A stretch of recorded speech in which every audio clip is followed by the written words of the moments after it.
அனைத்து ஆசிரியர் பெருமக்களுக்கும் மாலை வணக்கம். டீச்சர்ஸ் நாம வந்து யுஜிடிஆர்பி 2024 பிப்ரவரி மாதம் வர எக்ஸாமுக்கு படிச்சுட்ருக்கோம். இந்நேரம் ரிவிஷனுக்கு போயிட்டுருப்போம். நீங்கள் இந்த டைமில் வந்து எவ்வளோ படிச்சிருக்கீங்க? நீங்கள் தேர்ச்சி பெற்று பணிக்கு செல்லக்கூடிய வாய்ப்பு இருக்குதா? இல்லையான்றத நீங்களே சுய பரிசோதனை செய்து கொள்வதற்காக டிசிஏவிலேருந்து நிறைய புக்ஸ்லாம் ரிலீஸ் பண்ணியிருக்காங்க. கிட்டத்தட்ட 3000 கொஷின் உள்ள கொஷின் பேப்பர் கொடுத்துருக்காங்க. டீட்டெயில்டாக கொஷின் ஆன்சர் வித்து எக்ஸ்ப்ளனேஷன் கூட இருக்குது. ஸோ நிறைய நாலேஜ் வந்து சில இடங்களில் கூடுதலாக இருக்கும், சில இதில் கம்மியாக இருக்கும். ஸோ அந்த மாதிரி இருக்கிறப்போ எதை நீங்கள் பண்ணாலும் நல்ல மார்க் எடுத்துகிட்டு ஒரு 120 மார்க் மேலே எடுக்கிற மாதிரி பிளான் பண்ணிக்கோங்க. ஸோ குறைஞ்சபட்சம் 100 மார்க் எடுக்கிற மாதிரி பார்த்துக்குங்க. ஸோ இன்றைக்கி நம்ம யூஜிடிஆர்பியில் 2024 8வது யூனிட் 8வதில் கொஷின்ஸ் பற்றியும் நம்மளுடைய ஆன்சர்ஸை பற்றி கொஞ்சம் டிஸ்கஷன் பண்ணி பார்க்கலாம். நீங்கள் பாருங்கள், தேவைப்பட்டால் அந்த வினா வங்கிகளை வாங்கி கூட நீங்கள் பயன்படுத்தி வெற்றி பெற்று பணிக்கு சேர மாதிரி பாருங்கள். ஸோ பாயிண்ட் நம்பர் 1, கீழ்கண்ட கூற்றுக்களை கவனி அப்படின்னு கொடுத்துருக்காங்க. கூற்று 1, அதாவது பாஸ்டன் துறைமுக நிகழ்வின் மாசாசூட் ஆளுநராக நியமிக்கப்பட்டவர் ஜெனரல் கேஜ். 2வது கூற்று, பாஸ்டன் தேநீர் விருந்த நிகழ்வு 1773 டிசம்பர். 1வது கண்டங்களின் மாநாடு செப்டம்பர் 5, 1774. 3வது, தென் அமெரிக்காவில் உள்ள சிந்திக்க தெரிந்த எந்த ஒரு நாட்டு மனிதனும் சுதந்திரத்தை விரும்ப மாட்டான் என்று கூறியவர் கொடுத்துருக்காங்க. இது வந்து மேற்கண்ட கூற்றுக்களில் எவை சரியானது அப்படின்னு கேட்டிருக்காங்க. ஸோ மேலே 4 கொடுத்துருக்காங்க, இதில் எது ஒன்று சரியானதுன்னு கேட்டிருக்காங்க.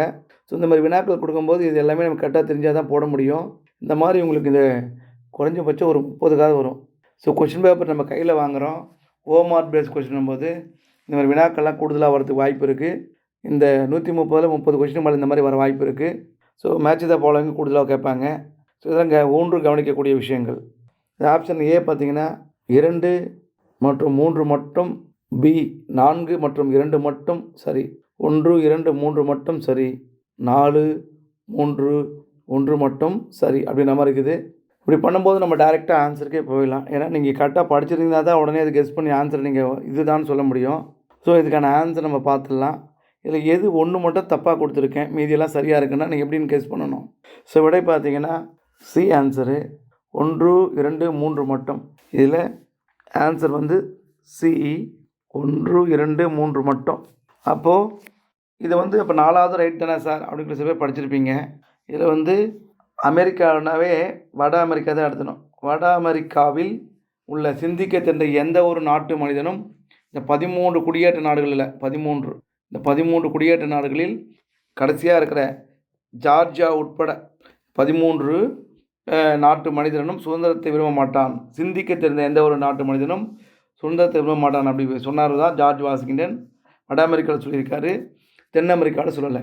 ஸோ இது மட்டும் தவறு. அப்போ உங்களுக்கு ஆப்ஷன் 1 2 3 மட்டும் சரி, 4வது மட்டும் தவறு.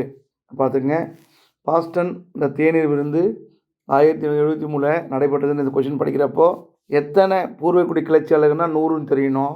அடுத்த ஒரு கொஷின் நீங்கள் இன்னொரு பிரேம் பண்ணுற மாதிரி பார்த்தீங்கன்னா தேயிலை வந்து எத்தனை பெட்டின்னு கேட்பாங்க, 342 உங்களுக்கு தெரியணும். உங்களுக்கு இது மாதிரி கேட்பாங்க, இதை கரெக்டாக நீங்கள் ஞாபகம் வச்சுருக்கணும். ஓகேங்களா?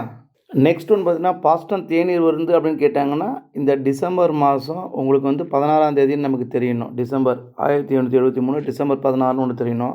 இதுக்கு முக்கியமான ஒரு தலைமை கூட இருக்கும். அது எப்படி இருக்கணுங்கன்னா தலைமை சாமுவேல் ஆக்டன். சாமுவேல் முக்கியமானவர், சாமுவேல்ன்றவர் ஆடம்ஸ்னு சொல்லலாம், சாமுவேல் ஆடம்ஸ். ஸோ முக்கியமான தலைமைன்னு பார்த்தீங்கன்னா சாமுவேல் ஆடம்ஸ். 1773 டிசம்பர் 16 ஞாபகம் வச்சுக்கோங்க. பெட்டிகள்னால் 342 ஞாபகம் இருக்கணும். சரிங்களா? இது பார்த்தீங்கன்னா இதுலேயே உங்களுக்கு 4 கொஷின் வந்துடுச்சு. ஸோ இந்த மாதிரி வினாக்களும் உங்களுக்கு இடம் பெறும். இதுலேயே இது மாதிரி படிக்கிறப்போ இது கூடுதலான இது மாதிரி தகவலுக்காக இல்லை டீட்டெயில்டு எக்ஸ்பிளைன் கொடுத்துருக்கு. ஸோ அதையே நீங்கள் யூஸ் பண்ணிக்கலாம். இயல்பறிவு காமன் சென்ஸ் அப்படின்ற ஒரு புத்தகம் தாமஸ் பெயின் என்பவர் எந்த ஆண்டு வெளியிட்டார்? இயல்பறிவு காமன் சென்ஸ் என்ற நூலை தாமஸ் பெயின் வெளியிட்ட ஆண்டுன்னு கேட்டிருக்காங்க. Option A 1776 December, option B 1776 June, option C 1776 ஜனவரி, ஆப்ஷன் டி 1776 பிப்ரவரி கொடுத்துருக்காங்க. இது நமக்கு வந்து பார்த்தீங்கன்னா முதல்ல தாமஸ் பெயின் யாருன்னு பார்த்தீங்கன்னா இங்கிலாந்து நாட்டை சேர்ந்தவர். இங்கிலாந்து நாட்டிலேருந்து கொஞ்ச நாளில் அவர் அங்கே போகிறாரு. அமெரிக்கா யூஎஸ்ஏ போகிறாரு. ஸோ அந்த இடத்துல போய்ட்டு தான் அந்த புக்கெலாம் எழுதுகிறாரு. எப்போ அப்படின்னு கேட்டாங்கன்னா, உங்களுக்கு சரியான விடை பார்த்தீங்கன்னா 1876 ஜனவரி மாதம் ஜனவரி மாதம் 10ஆம் தேதி. இதுவும் கேட்பாங்க. ஜனவரி மாதம் 10ஆம் தேதி பப்ளிஷ் பண்ணது. ஸோ இந்த பப்ளிஷ் பண்ண இந்த புத்தகத்தை தாமஸ் பெயின் வெளியிடும்போது 47 பேஜ் தான் இருந்தது. 47. ஸோ 47 பேஜ் தான் இந்த இதுவும் கேட்பாங்க. எத்தனை பேஜ் கொண்டதுன்னு கேட்பாங்க. ஸோ இந்த 47 பக்கங்கள் கொண்டது. 1,00,000 காப்பி விற்றது. 1,00,000 காப்பி விற்றது. ஸோ இந்த மாதிரி நீங்கள் சில தகவல்கள் தெரிஞ்சுக்கணும். இப்போ பார்த்தீங்கன்னா தாமஸ் பெயின்னு தெரியும், ஏல்பரி புத்தகம்னு தெரியும், 776 ஜனவரி 10ன்னு தெரியும், 1,00,000 காப்பின்னு தெரியும். ஸோ 47 பக்கம் கொண்ட புத்தகம் உங்களுக்கு தெரியும். ஸோ இந்த மாதிரி நீங்கள் படிக்கணும் டீச்சர்ஸ். இவர் எந்த நாட்டிலேருந்து வந்தவர்னா இங்கிலாந்துக்கு சேர்ந்தவர். ஆனால் அமெரிக்காவை பற்றிய எல்லா டீட்டெயிலும் உருவாக்கினவர் அவர் தான். ஆனால் பூர்வீகம் இங்கிலாந்து. ஜனவரி 10 1876 ஏல்புரி என்ற நூல் வெளியிடப்படுது. நீங்கள் அண்மையாக இங்கிலாந்திலிருந்து அமெரிக்காவுக்கு குடியேறியவர். அவர் பூர்வீகம் வந்து இங்கிலாந்து. ஸோ அமெரிக்காவில் குடியேறிய தாமஸ் பெயின் என்பவர் இதை எழுதினார். 47 பக்கம். அந்த லீப் வந்து 47 பேஜ் ஒன்று பக்கம் மட்டும் உள்ளது. பக்கங்கள் கொண்டது. கிட்டத்தட்ட 1,00,000 காப்பி விற்றுது. ஞாபகம் வச்சுக்கோங்க.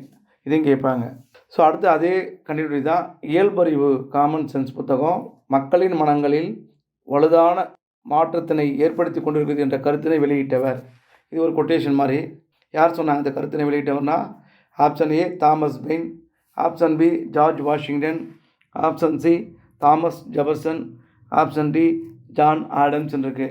ஸோ இந்த புக்கு ரொம்ப மக்கள்கிட்ட 1,00,000 காப்பிக்கு மேலே ரிலீஸ் ஆகி வேறு லெவலில் மாறிக்கிட்டு இருக்குன்னு சொன்னவர் யாருன்னு கேட்டாங்கன்னா, சரியான விடை வந்து ஜார்ஜ் வாஷிங்டன். ஜார்ஜ் வாஷிங்டன் தான் இவர் சொல்லியிருக்காரு. இவர் அமெரிக்க குடியரசின் முதல் தலைவர், தந்தை, ஸ்தாபகர், முதல் இராணுவ தளபதி, இல்லையா, அமெரிக்க போரில் வெற்றிக்கு கொண்டு வந்தவர், எளிமையானவர், நிறைய விஷயங்களை படிப்பீங்க. ஸோ காரன்வாலிஸ் பிரபு வந்து தோற்கடித்தவர் ஜார்ஜ் வாஷிங்டன் தெரிஞ்சுக்கணும் உங்களுக்கு. ஸோ இவர் வந்து இயல்பறிவு மக்களின் மனநிலையில் வலுவான மாற்றத்தை ஏற்படுத்தி கொண்டிருக்குன்னு சொன்னவர் ஜார்ஜ் வாஷிங்டன். இந்த கருத்தை சொன்னவர் அப்படின்றது உங்களுக்கு இந்த மாதிரி தெரியணும். நெக்ஸ்ட், குடியேற்ற நாடுகள் ஆயுதம் தாங்குவதற்கான தேவையும் காரணமும் என்ற பிரகடனம் வெளியிடப்பட்ட ஆண்டு கொடுத்துருக்காங்க. இப்போது எது பார்த்தீங்கன்னா ஆப்ஷன் ஏ 1775 மே 8, இது ஆப்ஷன் பி 1775 மே 10, ஆப்ஷன் சி 1774 மே 8, ஆப்ஷன் டி 1774 மே 12 கொடுத்துருக்காங்க. இது சரியானது பார்த்திங்கன்னா 1775 மே 10. ஸோ இது வந்து பார்த்திங்கன்னா ஆன்சர் விளக்கம் கொடுத்துருக்கேன். இதெல்லாம் பார்த்தீங்கன்னா இந்த டேட்டு இயர்லாம் கேட்பாங்களா சரிங்கன்னா, உங்களுக்கு இந்த யூஎஸ்ஏ பொறுத்த வரைக்கும் 9th book +2 book, 9th +2 book. So அது ரெண்டுத்தில் இருக்கிறது ரிலவெண்ட்டானதும் கண்டிப்பாக உங்களுக்கு எல்லாமே தெரிஞ்சிருக்கணும்.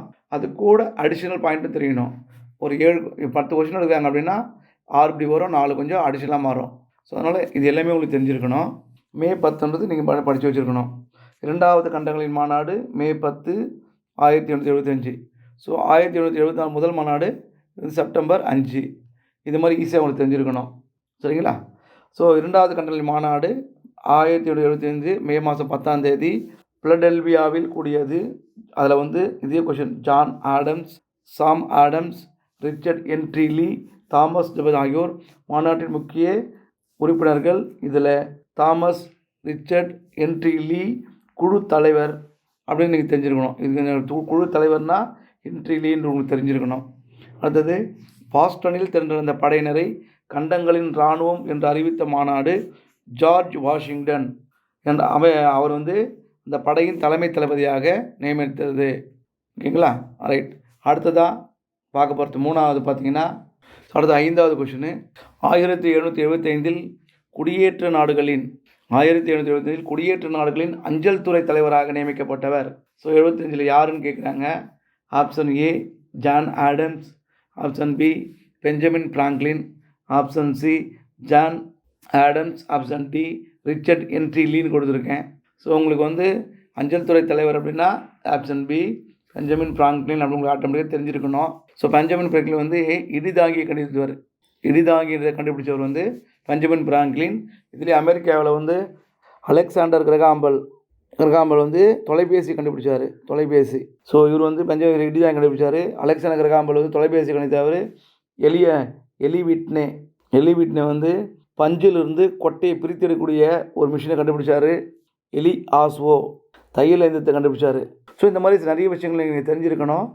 ஸோ இது உள்ளே இருக்கிற பாடங்களில் இருக்கிற விஷயங்கள் தெரிஞ்சிருக்கும் போது இது ஒரு கொஷினோ வரும். இல்லை மேட்ச் த ஃபாலோயிங் கேட்பாங்க. அலெக்சாண்டர் கிரகாம்பல் தான் தொலைபேசி கண்டுபிடிச்சாருன்றது உங்களுக்கு தெரியணும்.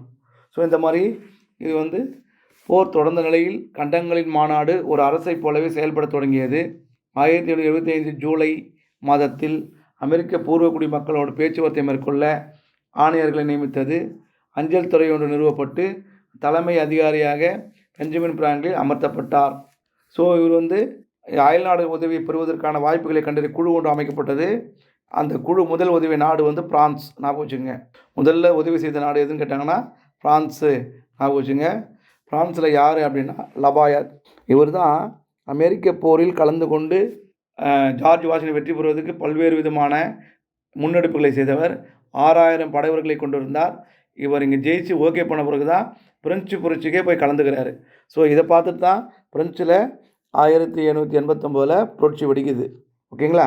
ஸோ இந்த அமெரிக்கா போரில் கலந்து கொண்டு இராணுவத்துக்கு உதவியவர் லபாயத் 6000 பேரை கூப்பிட்டு போனார். ஜார்ஜ் வாஷிங்டனுக்கு உதவினார். இந்த பிரான்ஸ் என்ற நாடு அமெரிக்கா விடுதலை அடைந்தது என்பதை முதலாக ஏற்றுக்கொண்ட நாடு அப்படின்னு தெரிஞ்சுக்கணும். ஸோ இவர்கள் இருவரும் 1778 USA பிரான்ஸ் உடன்படிக்கை செய்து கொண்டது அப்படின்னு தெரிஞ்சுக்கணும். ஓகேங்களா? Right teacher. அமெரிக்க இராணுவ படைகளால் ட்ரன்ஸ்டன் மற்றும் பிரின்ஸ்டன் பகுதிகளில் தோற்கடிக்கப்பட்டவர் யார் அப்படின்னு கேட்டிருக்காங்க. அமெரிக்க இராணுவ படைகளால் ட்ரன்ஸ்டன் மற்றும் பிரின்ஸ்டன் பகுதிகளில் தோற்கடிக்கப்பட்டவர். ஆப்ஷன் ஏ கார்ன்வாலிஸ் பிரபு, option B Gage, option C வந்து ஹோவ், டி வந்து ஜார்ஜ் பாக்ஸ் அப்படின்னு கொடுத்துருக்காங்க. நீங்கள் 4 பேருமே என்னன்றது தெரிஞ்சுக்கணும். இது மாசாசூட் முதல் கவர்னர் தெரியணும். கார்ன்வாலிஸ் கடைசியாக 1873 படையில் தோற்கடிக்கப்பட்டவன் தெரியணும். அடுத்து ஹாவ் தான் இந்த படைத்தளபதி தெரியணும். ஜார்ஜ் பாக்ஸ் வந்து குவைக்கர்கள் என்ற ஒரு படைப்பிரிவை தோற்றுவித்த இங்கிலாந்து நாட்டை சேர்ந்தவர்கள் தலைவர் தான் இவருன்னு தெரியணும். சரி, ஒவ்வொரு விஷயம் தெரிகிறப்ப தான் நம்மளால் அட்டன் பண்ண முடியும். ஸோ வந்து ஆன்சர் வந்து சி ஆவ். இதில் வந்து அமெரிக்க இராணுவத்தின் முக்கிய படைப்பிரிவு பென்சில்வேனியாவை அடைந்தது. ஜெனரல் ஆவ் வந்து நியூயார்க்கில் குளிர்காலம் கடந்து செல்லட்டும்னு காத்துட்டு இருந்தார். அந்த நேரத்தில் கிறிஸ்மஸ் அன்னைக்கு இந்த ட்ரஸ்டன் என்னும் இடத்துல வாஷிங்டன் துணிச்சல் மிகுந்த தாக்குதலை நடத்தினார். இங்கிலாந்து நாட்டு படைகள் பிரிஸ்டன் என்ற இடத்தில் தோற்கடிக்கப்பட்டது கற்றுருக்காங்க. இவர் தாக்குதல் பண்ணது 81 நான் வச்சுக்கோங்க. ஸோ இந்த மாதிரி விஷயங்கள் நீங்கள் தெளிவாக தெரிஞ்சிருக்கணும். அப்படி தெரிஞ்சிருந்தால் தான் நம்ம இந்த மார்க் 10 மார்க்கு ப்ளஸ் இதெல்லாம் ஒவ்வொன்றும் முக்கியமானது. லைஃபு ஏதோ சொல்கிறோம், ஏதோ கேட்குறோம், ஏதோ பார்க்குறோன்னீங்கன்னா ஒன்றும் பண்ண முடியாது. ஓகேங்களா? ஒரு வினாவை நீங்கள் சரியான முறையில் எழுதுனா உங்களுக்கு அரசு வாழ்நாள் முழுவதும் கொடுக்கக்கூடிய தொகை கிட்டத்தட்ட 5 லட்சம் ரூபா. நீங்கள் ஞாபகம் வச்சுக்கோங்க. வாழ்நாள் முழுவதும் ஒரு வினாவை சரியாக எழுதுனா குறைஞ்சபட்சம் 5 லட்ச ரூபா உங்களோட பரிசுன்னு நினச்சிக்கோங்க. அந்த மாதிரி தான் ஒவ்வொருத்தரும் வெறி கொண்டு படிக்கணும். அப்படி படித்து ஒவ்வொரு மார்க்கும் உசுறு சரியான விஷயங்களை சூஸ் பண்ண போகிறேன்னு பண்ணிங்கன்னா நீங்கள் கண்டிப்பாக வேலைக்கு போக முடியும். இப்படி படிக்கிறப்ப தான் நமக்கு வேலையும் கிடைக்கும்.